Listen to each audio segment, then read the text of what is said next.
Sí, la verdad que tenemos una cantidad de temas que es conveniente que abordemos esta mañana para claridad de nuestros amigos escuchas que nos sintonizan a través de Radio Nacional y de las distintas emisoras que se suman a este programa en todo el país. En primer lugar, quiero hacer referencia a un hecho político de una trascendencia singular.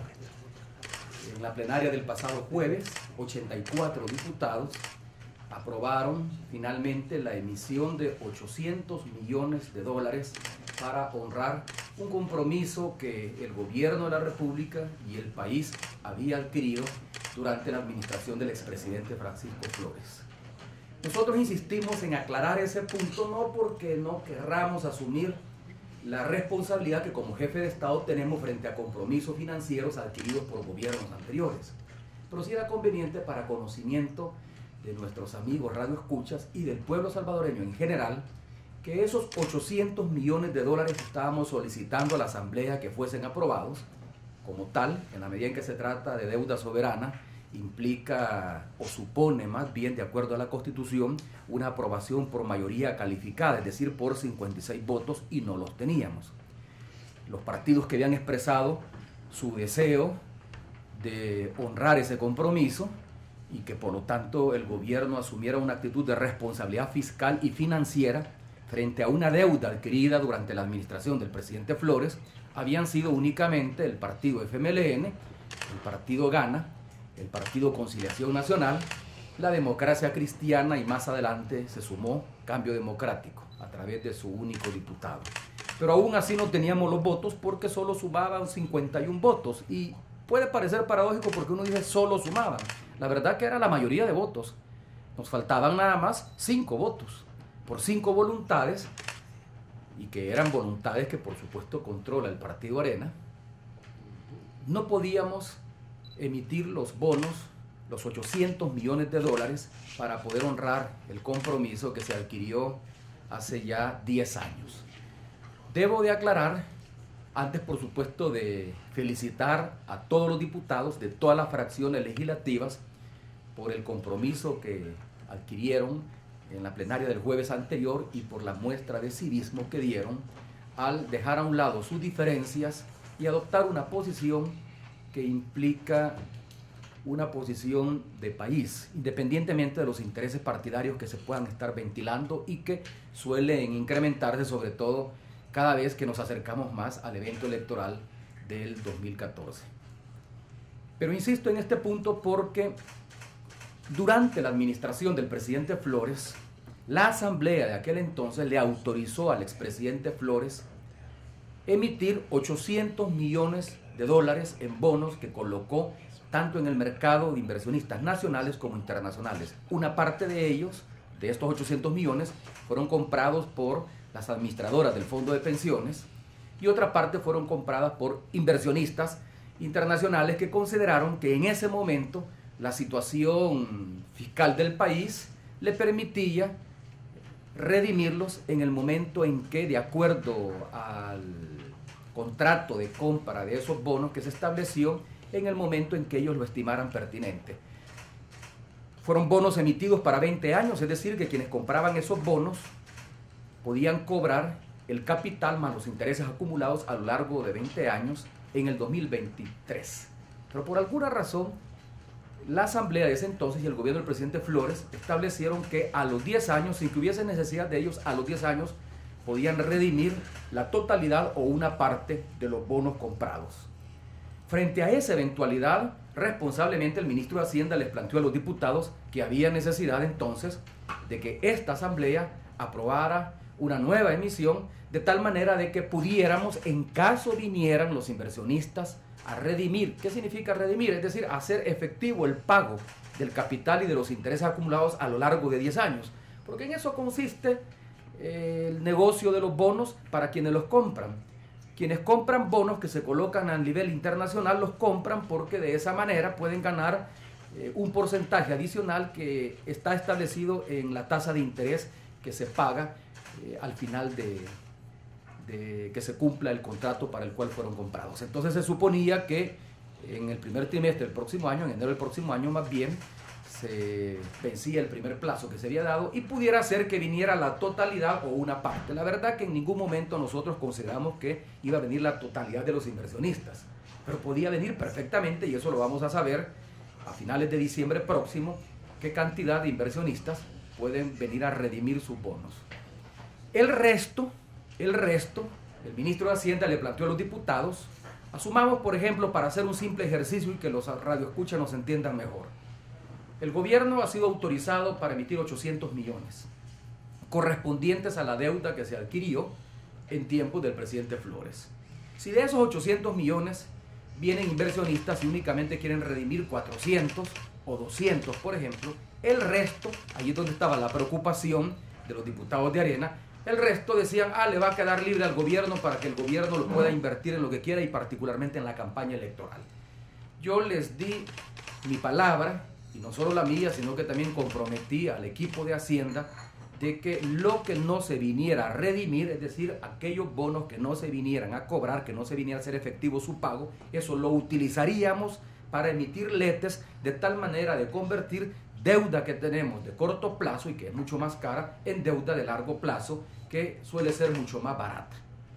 No estábamos adquiriendo nueva deuda, no estábamos tampoco queriendo comprometer a la Asamblea Legislativa para que autorizara al gobierno a emitir bonos para pagar gasto corriente. Lo que queremos es convertir deuda y, por supuesto, honrar el compromiso que adquirió el gobierno del presidente Flores. Pero esto hay que dejarlo claro.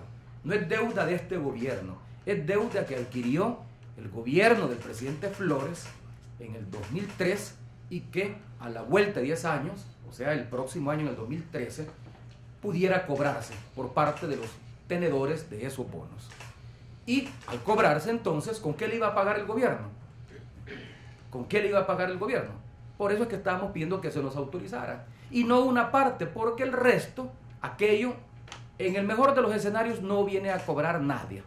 Es decir, nadie viene a que se le pague los bonos que compraron hace 10 años. Y entonces tenemos el dinero suficiente como para convertir deuda de corto plazo en deuda de largo plazo. Pero no solo eso, sino que adquirimos varios compromisos responsables. Adquirimos el compromiso también de llevar a cabo una política de responsabilidad fiscal que no será de beneficio únicamente para este gobierno, sino que fundamentalmente para el próximo gobierno. Es decir, ¿qué compromiso adquirimos? Adquirimos el compromiso de que al próximo presidente de la República, sea del partido que sea, de la posición ideológica que sea, haya presentado el proyecto de gobierno que haya presentado, pero que logró ganar el favor de la voluntad popular, es decir, logró ganar el respaldo popular, como para ganar la próxima elección de febrero del 2014, pues bien, ese presidente va a encontrar una mejor situación fiscal que la que encontramos nosotros cuando asumimos las riendas del gobierno en junio del 2009. Entonces quiero, por un lado, aclararle a la población que lo que hizo la Asamblea Legislativa fue un acto patriótico en la medida en que le está permitiendo al gobierno y por lo tanto al país mantener una buena imagen crediticia, que esto manda un buen mensaje a las calificadoras de riesgo, a los inversionistas internacionales y a la banca multilateral, particularmente al Fondo Monetario Internacional y a aquellos bancos con los que tenemos compromisos financieros como el Banco Interamericano de Desarrollo, BID, el Banco Mundial y el Banco Centroamericano de Integración Económica, el BCIE. Pero también a otros organismos que desembolsan recursos que se conocen como cooperación no reembolsable, es decir, recursos que recibimos y que no tenemos que devolverlos. Pero además quiero también entonces agradecer a todos los partidos políticos, y esto lo hice a través de una carta que aparece publicada hoy en los principales periódicos del país bajo el título Unidad Nacional para Consolidar el Progreso. Ahí yo expreso el reconocimiento a todos los partidos políticos con representación parlamentaria, a sus dirigentes, a sus diputados y diputadas que autorizaron esta emisión de títulos por 800 millones de dólares. Este acuerdo, como el que alcanzamos para la elección de autoridades de la Corte Suprema de Justicia en el mes de agosto pasado, yo diría, y no tengo ninguna dificultad en reconocerlo porque me parece que es importante que el pueblo así lo vea, yo diría que es una nueva expresión de madurez de nuestras fuerzas políticas y un acto de responsabilidad ante el país y la comunidad internacional. Adquirimos compromisos políticos. Por supuesto que los 84 diputados no han dado su voto sin nada a cambio. Adquirimos el compromiso político y esto se expresa en el texto del acuerdo, que también aparece publicado en los periódicos, en la página anterior a la carta que yo he firmado. Adquirimos compromisos que, bien mirados, como dice la carta, constituyen una clara política fiscal que busca dar respuesta a los desafíos de la crítica situación económica y financiera que atraviesa nuestro país y el mundo. Y es el fruto del acuerdo entre las distintas expresiones de la vida nacional. Nunca hemos dicho que no estemos enfrentando una situación compleja. Tenemos dificultades, como cualquier otro gobierno, las tiene en el mundo entero, como la tienen los gobiernos de las economías más desarrolladas del mundo, dificultades como las tiene el gobierno de los Estados Unidos, la mayoría de los gobiernos europeos, como lo tienen incluso economías emergentes, como el caso de China, y por lo tanto su gobierno. Tenemos dificultades como el resto de países centroamericanos y de América Latina, pero tampoco, y este es otro punto al que me paso inmediatamente, tampoco se trata, como lo dije en mi programa anterior, tampoco se trata de una situación que nos lleve a afirmar que el país y el gobierno particularmente está quebrado.